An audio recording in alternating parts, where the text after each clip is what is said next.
प्रश्न है आज्ञा चक्र के सक्रिय होने को लेकर कि जब तीसरी आंख जागती है तो उसके क्या लक्षण हैं, क्या संकेत देखने को मिलते हैं। प्रश्न अत्यंत महत्वपूर्ण है। जो आज्ञा चक्र तीसरी आंख पर, कुंडलिनी शक्ति पर प्रयोग कर रहे हैं, उनके लिए यह आवश्यक है कि वह इन तीनों संकेतों को समझें, जानें।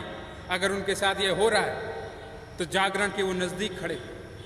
और जो इसमें पहला कारण है वो यहाँ पर स्पंदन तेजी से शुरू हो जाता है और यह स्पंदन लगभग 10 मिनट 20 मिनट लगातार बना रहता है। गर्माहट बनी रहती है। जैसे सांप किसी सर्प को देखो और वो शर्मा कर सरक जाए, भाग जाए, उसी भांति जब यहाँ निगाह पड़ती है तो यहाँ तेजी से स्पंदन शुरू हो जाता है।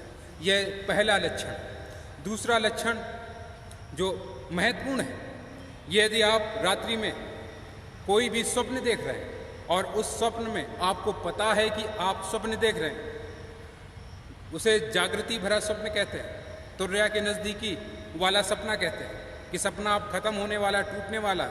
जिस सपने में आपको मालूम चल जाए कि आप सपने में हैं, इस समय सपना देख रहे हैं, वह तीसरी आंख के सक्रिय होने का दूसरा संकेत है जो अत्यंत महत्वपूर्ण है। इस भांति यदि आपके साथ होता है कि जब आप स्वप्न देख रहे हैं और स्वप्न देखते समय आपको पता चल जाता है कि आप स्वप्न में हैं और यह सिर्फ सपना है, तो हमने जाना कि पहला स्पंदन 10 मिनट 20 मिनट शुरू हो जाता है। जब भी यहाँ निगाह पड़े तो स्पंदन शुरू हो जाए। और दूसरा, जब हम कोई स्वप्न देखें तो हमें मालूम हो कि हम स्वप्न देख रहे हैं।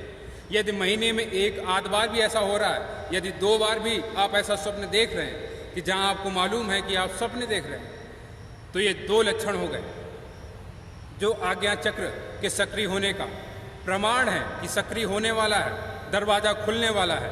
और तीसरा जो लक्षण है यह अत्यंत महत्वपूर्ण है। अत्यंत महत्वपूर्ण इसलिए मैं कह रहा हूँ क्योंकि यही वो संकेत है जहाँ से दरवाज़ा खुल रहा है। 2 लक्षण तो ये शुरुआती हैं और जो पहले लक्षण की मैंने बात की वह बेसिक था। जब भी आप यहाँ प्रयोग करेंगे तो ये काम शुरू हो जाता है। दूसरा जो लक्षण था थोड़ा महत्वपूर्ण था, वह बेसिक नहीं था, वो बीच की बात थी। अंतिम जो कड़ी है, अंतिम जो बात है तीसरी आंख के जागरण के संदर्भ में, वह अब जो मैं आपसे कहने जा रहा हूँ। जैसे कोई विषय वस्तु आप देखना शुरू करते हैं किसी भी तरह से, चाहे वो पेड़ पौधा हो या कमरे में कोई भी सामान आप देख रहे हैं, और जब आंखें बंद कर रहे हैं और बंद आंखों से भी वही विषय वस्तु, वही किताब, वही कागज़, वही पेन, आंखें जब आप बंद करते हैं तो ठीक वह प्रकाश रूप में निर्मित हो जाता है। जब आपके साथ ऐसा होना शुरू हो जाए कि किसी भी तरह की वस्तु, जैसे ये पेन कलम आप देख रहे हैं और आंखें जब बंद करो तो यही पेन बंद आंखों में भी प्रकाश का रूप लेकर दिखना शुरू हो जाए, वह प्रकाश रूप में दिखाई पड़ रहा है यह कलम, तो समझ लो तीसरी आंख के सक्रिय होने का समय बिल्कुल नज़दीक आ गया है। दरवाज़ा एकदम खुलने वाला है। एक ऊर्जा का झटका, एक साधारण सा प्रयोग तीसरी आंख को खोल सकता है। यदि तीनों में से कोई भी लक्षण आपके साथ घट रहे हैं, देख रहे हैं, और यदि अंतिम जो लक्षण मैंने आपसे कहा कि जब कोई विषय वस्तु प्रकाश का रूप ले रही है, ऐसी अवस्था में यदि आप हैं तो एक साधारण सा प्रयोग दरवाजे को खोल देगा। यह बहुत महत्वपूर्ण समय है आपके लिए, क्योंकि यह बार बार नहीं होगा। यह जो हो रहा है आपके साथ में धीरे धीरे कम होता चला जाएगा, क्योंकि यदि ऊर्जा नहीं मिलेगी, नहीं झटका मिलेगा, तो ये खुलेगा नहीं फिर। और यदि आप इस मुहाने पर आकर खड़े हो गए तो मैं अभी खाली हूँ, उतना समय मेरे पास है कि मैं व्यक्तिगत आपको कुछ समय दे सकूँ, और मैं इस ऊर्जा के झटके की तैयारी में बिल्कुल निपुणता से आपके साथ सहयोग करने को राजी हूँ। दे सकता हूँ, खोल सकता हूँ इस दरवाजे को। आप यदि राजी हों और ये घटनाएं आपके साथ घट रही हैं तो आप निश्चित तौर पर मुझसे संपर्क करें। यह बिल्कुल नज़दीकी मामला है। यदि आपकी तैयारी हो कुंडलिनी शक्ति को लेकर तो मैं उसे जगाने को राजी हूँ। मैं जानता हूँ किस भांति जगाया जा सकता है।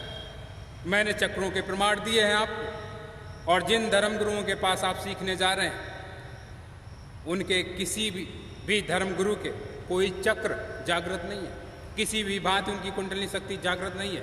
वो जितनी भी बातें आपसे कह रहे हैं वह किताबी बातें हैं, कोरी किताबी बातें हैं। वह प्रमाण नहीं दे सकते हैं किसी भी भांति, वह दिखा नहीं सकते हैं, वह एक झूठी बकवास आपसे करते हैं। और वो कोरी बकवास ये है कि कुंडलनी जो शक्ति है वह अदृश्य है, शरीर में नहीं होती है। उसे काटो, शरीर को चीरो तो वह नहीं दिखेगी। यह झूठी बेबुनियाद बात है। अवश्य ही वह अदृश्य है, उसे देखा नहीं जा सकता, लेकिन जब वह जागती है तो इस भौतिक शरीर में लक्षण छोड़ती है। जो अदृश्य है दृश्य हो जाता है। कुंडलिनी शक्ति का यही मतलब है। जब वह जाग रही है, जो जागृत अवस्था में है, तो वह फिर दृश्य भी है। जो अदृश्य थी कल तक, वह आज दृश्य हो गई। सीधा साफ मतलब आप समझ लें। जो कह रहे हैं कि नहीं भौतिक नहीं होता है, भौतिक चक्र नहीं दिखाई पड़ेंगे शरीर में, कोई प्रभाव नहीं दिखेगा, वह तो अदृश्य है, वह झूठी बातें हैं। मैं अदृश्य को दृश्य बना सकता हूँ। यदि आपकी तैयारी हो तो आप संपर्क करें।